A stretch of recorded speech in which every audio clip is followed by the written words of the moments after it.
헬리코박터 파이러리균 WH에서 지정한 중요한 발암 원인입니다.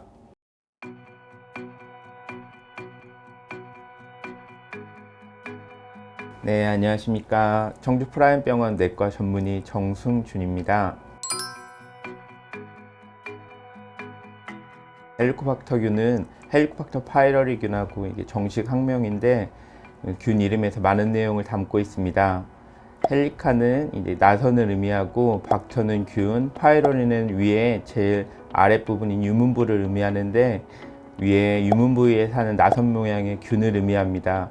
우리나라 성인 인구에서 반수 정도 감염된 걸로 추정되며 위암이나 위궤양, 십이지장 궤양을 일으키는 가장 중요한 원인 중의 하나입니다.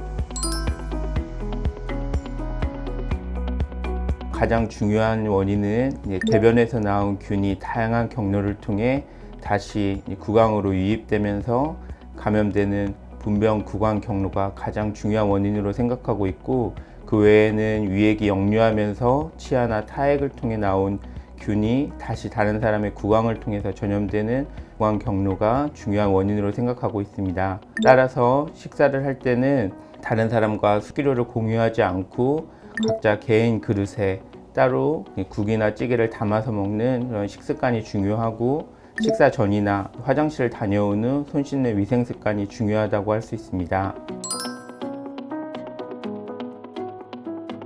헬리코박터 파이러리균 검사는 요소기 검사와 위내시경 조직 검사가 있습니다. 요소기 검사 같은 경우에는 표식이 붙은 요소 알약을 섭취하면 헬리코박터 파이러리균이 위내에 있는 경우 표식이 붙은 이산화탄소가 배출되고, 이 이산화탄소를 이제 측정함으로써 헬리코박터균이 감염되어 있는지를 확인할 수 있습니다. 보통 진단검사로는 잘 하진 않고 헬리코박터 제균 치료 후에 확인하는 검사로 시행하고 있습니다.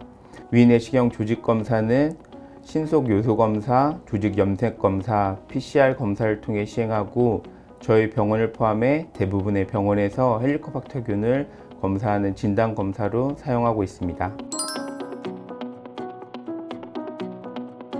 돌연변이 검사 같은 경우에는 PCR 검사를 시행하게 되면 함께 시행하게 되는 검사인데 클라리스로마이신 내성이 있는지 확인할 수 있습니다. 클라리스로마이신은 1차 치료제의 주요한 치료제로 우리나라 인구에서 30%는 내성이 있는 것으로 알려져 있어서 이런 1차 치료가 실패하는 주요한 원인 중에 하나로 알려져 있습니다. 1차 치료제 결정에 중요한 검사라고 할 수 있습니다. 헬리코박터 치료 같은 경우에는 1차 치료는 2가지 이상의 항생제와 1가지의 위산 억제제가 포함한 3제로 2주간 약물 복용을 하여 치료하게 됩니다. 아까 이전에 말씀드렸던 이런 PCR 검사를 통해서 클라리스로마이신 내성균이 있는 경우에는 치료약제를 좀 변경할 수 있고요. 1차 치료약제의 성공률은 70에서 80% 정도로 10분 정도 치료하게 되면 2분에서 3명 정도는 치료가 실패하게 됩니다. 1차 치료가 실패했을 경우에는 2차 치료로 시행하게 되고, 2차 치료 후에는 실패하는 경우에 3차 치료까지 시행할 수 있습니다. 2차 치료, 3차 치료까지 했을 때는 치료 성공률은 95% 정도로 대부분 환자가 성공적으로 헬리코박터균을 치료할 수 있습니다. 네, 감사합니다.